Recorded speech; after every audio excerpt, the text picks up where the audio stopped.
Unit 1માં બીજો question આપેલો છે આપણને, કાચના વક્રીભવનાંકના પ્રયોગમાં નીચે પ્રમાણેના મૂલ્યો મળે છે, જેમાં કીધું છે 1.62, 1.65, 1.60, 1.64, 1.63. તો નિરપેક્ષ ત્રુટિ, સાપેક્ષ ત્રુટિ અને પ્રતિશત ત્રુટિ શોધો. તો આ એક્ઝામ્પલની અંદર સૌપ્રથમ આપણે શું કરીશું, તો કે જેને વક્રીભવનાંકના મૂલ્યો આપેલા છે તો એને સૌપ્રથમ લખી દઈશું આપણે. n1 બરાબર શું થશે, 1.62.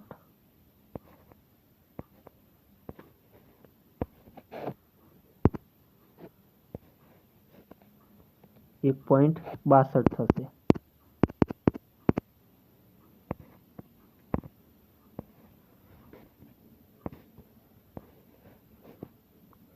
અને n2 બરાબર શું લખાશે,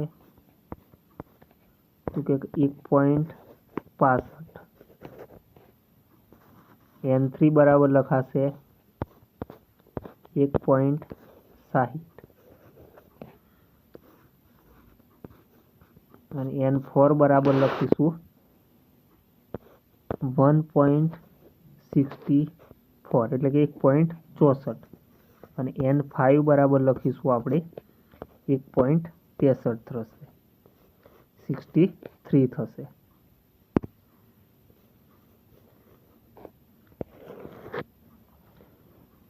હવે જો શું કીધું છે આપણને, નિરપેક્ષ ત્રુટિ કીધી છે. તો સૌ પ્રથમ આપણે શું કરીશું, સરેરાશ મૂલ્ય શોધીશું. સરેરાશ મૂલ્ય માટે શું સૂત્ર આવશે, તો કે n બાર બરાબર, અહીંયા કેટલા છે, 5 સંખ્યાઓ આપેલી છે આપણને. 5 સંખ્યા છે તો 5 સંખ્યાનો સરવાળો કરીશું અને ભાગ્યા 5 કરીશું.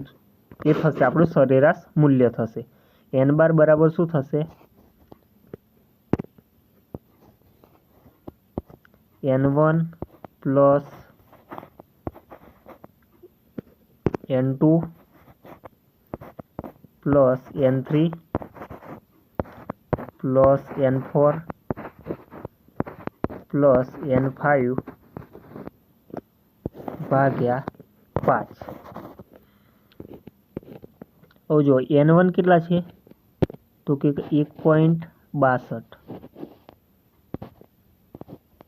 પ્લસ n2 આપણને આપેલા છે 1.65 પ્લસ n3 આપણને આપેલા છે 1.60 પ્લસ n4 આપણને આપેલા છે 1.64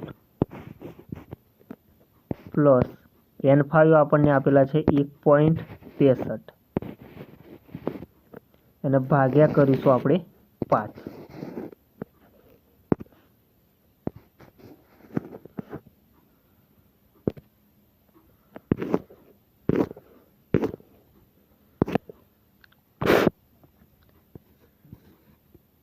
જો n બાર બરાબર શું લખાશે, તો કે 5 સંખ્યાનો સરવાળો કરીશું અને ભાગ્યા 5 કરીશું.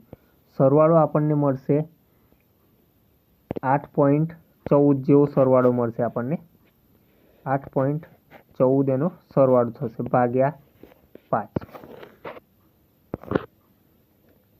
n બાર બરાબર મળશે આપણને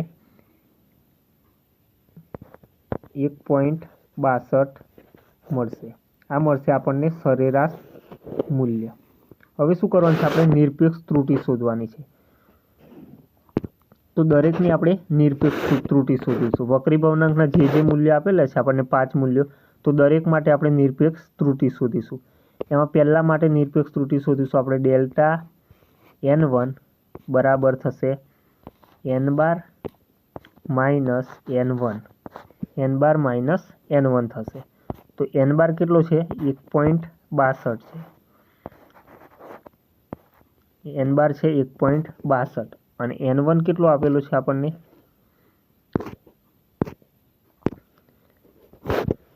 n1 આપણને આપેલો છે 1.62. n1 પણ કેટલો છે, 1.62 છે. તો ડેલ્ટા n1 કેટલો મળશે, 0.00. એટલે કે પહેલા વક્રીભવનાંક માટેનું નિરપેક્ષ ત્રુટિ મળશે આપણને 0.0. એ જ રીતના બીજા વક્રીભવનાંક માટે જોઈશું. ડેલ્ટા n2 બરાબર લખાશે N bar minus N2. N બાર કેટલો આપેલો છે? 1.62 માઇનસ N2. N2 તરીકે કેટલા છે? તો કે 1.65. 1.65 છે. તો આ આપણને મળશે માઇનસ 0.03, એટલે માઇનસ 0.03 મળશે આ. અને ત્રીજું છે આપણે મેળવીશું ડેલ્ટા N3 બરાબર એન બાર માઇનસ N3 બરાબર શું થશે? એન બાર મળશે આપણને 1.62 માઇનસ N3 આપણને મળશે, N3 કેટલું આપેલું છે? 1.60. આ આપણને મળશે 0.02 મળશે ડેલ્ટા N3. ડેલ્ટા N3 કેટલો મળશે આપણને? 0.02. એ આપણે ડેલ્ટા N4 શોધીશું. ડેલ્ટા N4 બરાબર સેમ એ જ રીતના થશે એન બાર માઇનસ N4.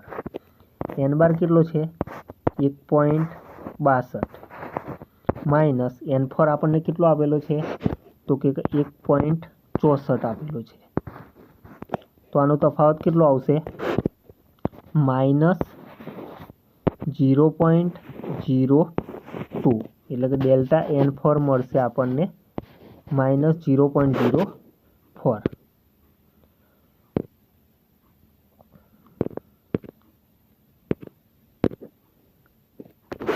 અને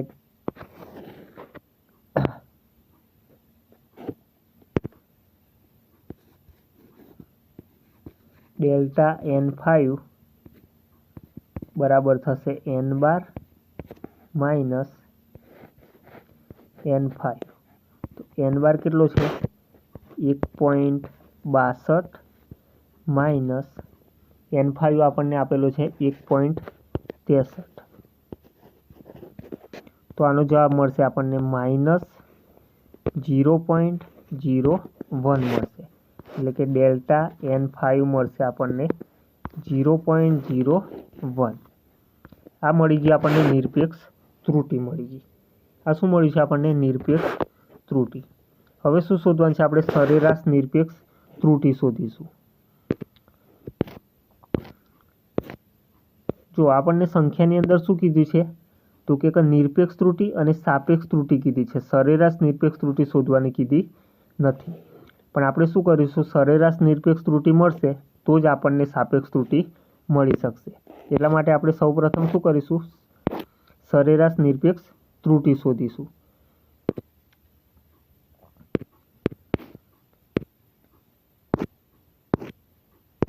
સરેરાશ નિરપેક્ષ ત્રુટિ માટેનું સૂત્ર છે ડેલ્ટા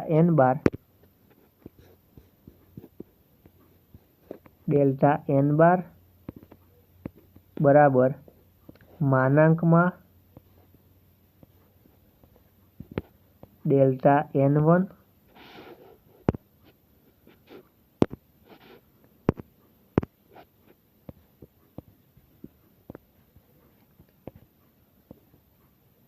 ડેલ્ટા N1 પ્લસ માનાંકમાં ડેલ્ટા N2 પ્લસ માનાંકમાં ડેલ્ટા N3 પ્લસ માનાંકમાં ડેલ્ટા N4 પ્લસ માનાંકમાં ડેલ્ટા N5 ભાગ્યા કરીશું આપણે 5. હવે શું લખીશું આપણે? ડેલ્ટા N1 ની કિંમત આપણને કેટલી મળેલી છે? તો કે એને પણ માનાંકમાં લખીશું. ડેલ્ટા N1 કેટલા મળેલા આપણને? 0.00 હતા. અને ડેલ્ટા N2 કેટલા છે? તો કે અહીંયા લખેલા છે, દેખો. ડેલ્ટા N2 કેટલા છે? અહીંયા આપેલા છે માઇનસ 0.03. એટલે શું લખીશું? માઇનસ -0.03 પ્લસ ડેલ્ટા N3 કેટલા છે તો કે 0.02 પ્લસ અને N4 આપણને આપેલા છે -0.02 પ્લસ N5 આપણને આપેલા છે -0.01 ભાગ્યા 5 લખાશે.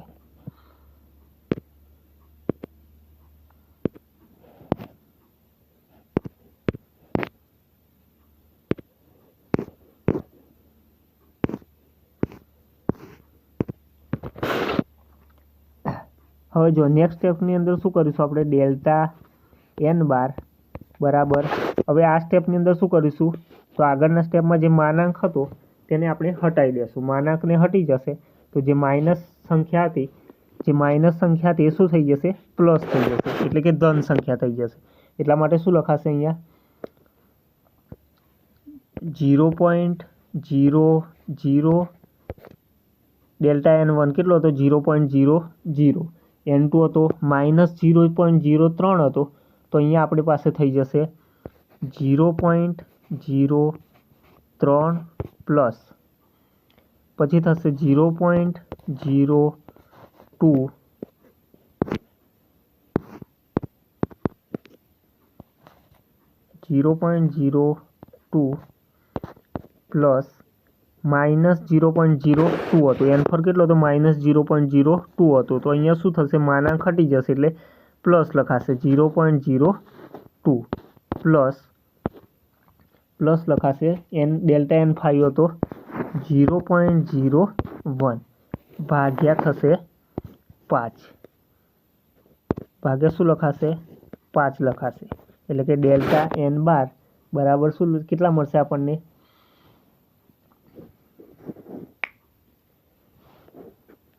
આનો આપણે સરવાળો કરીને ભાગ્યા 5 કરીશું તો આપણને મળશે 0.08 મળશે. આ શું મળશે આપણને ડેલ્ટા N બાર બરાબર. આપણને શું મળશે આ ડેલ્ટા N બાર મળશે. હવે જો નેક્સ્ટ સ્ટેપની અંદર શું કરવાનું છે આપણને આ મળી આપણને સરેરાશ નિરપેક્ષ ત્રુટિ મળી. હવે આપણે શું શોધવાનું છે તો સંખ્યાની અંદર આપણને શું કીધું છે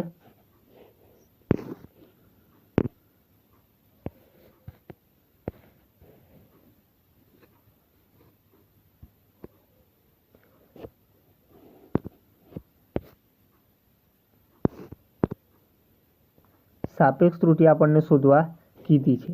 તો સાપેક્ષ ત્રુટિ માટે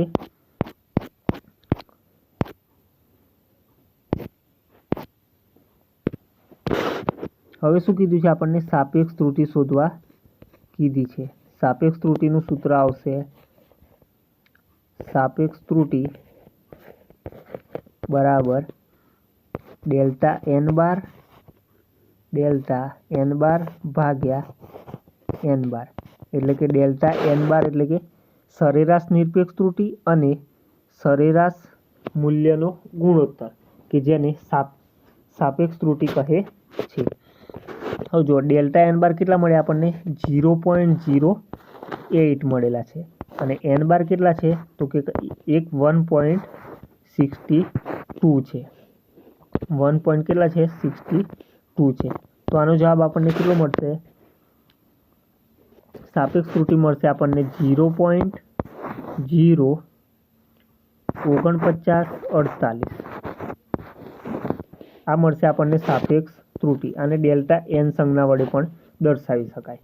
તો આ કેટલી મળી આપણને 0.04938 મળી છે.